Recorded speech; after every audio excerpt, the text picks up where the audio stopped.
প্রতিদিনকার মতো দেখো আজকে রান্নাটা নিয়ে চলে আসলাম তোমাদের সামনে।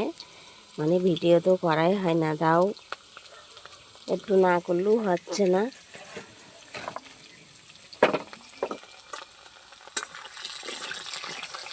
দেখো মাছ ভেজে নিয়েছি, মাছ দিয়ে ধারে আলু ভাজা হচ্ছে, মাছ দিয়ে আলু দিয়ে দেখো বড়ি রয়েছে, বড়ি দিয়ে দেখো সজনে ডাঁটা কেটেছি, সজনে ডাঁটা দিয়ে ঝোল হবে একটা। আর ধারে কলা আলু কেটেছি, এ দেখো উস্তে কেটেছি, আর সজনে ডাঁটা ওর মধ্যে কটা দেবো, বড়ি দেবো, দিয়ে একটা শুটকনি হবে। তার জন্য দেখো লঙ্কা কেটেছি কতগুলো, দেখো দেখো পেঁয়াজ কেটেছি, আর এধারে দেখো টমেটো নিয়েছি, টমেটোর চাটনি হবে। আর এই যে মাছের মুড়ো দেখছো, মাছের মুড়োটা দিয়ে দেখো কচুর শাক তুলেছি, মাছের মুড়ো দিয়ে কচুর শাক ঘন্ট হবে।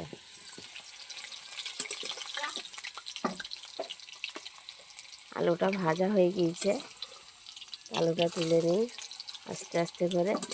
মানে খড়ির জালে রান্না করছি তো, জালটা খুব ডাঙায় উঠে আসছে। মার ওর মার, ওই দেখো চলে আসছে মার আগে, ও সব সময় এখানেই আসবো।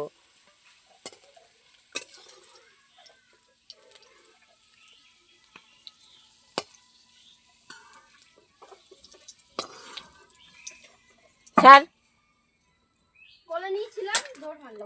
স্যার বড়িগুলো ভেজে নেবো।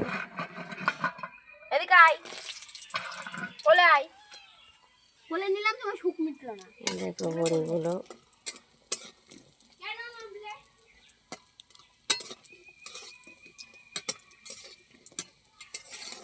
বড়িগুলো তুলে নেব।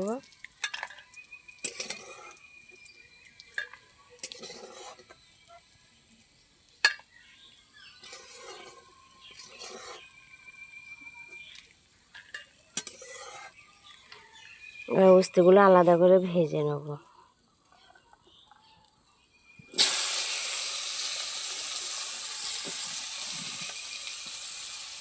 উস্তেগুলো আলাদা করে ভাজলে একটু তেতোটা কম লাগবে।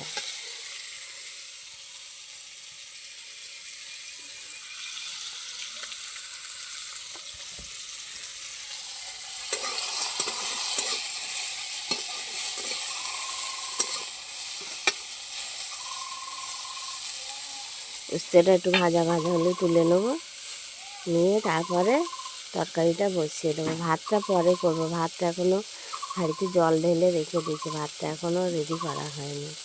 সব তরকারিগুলো রেডি করে তারপরে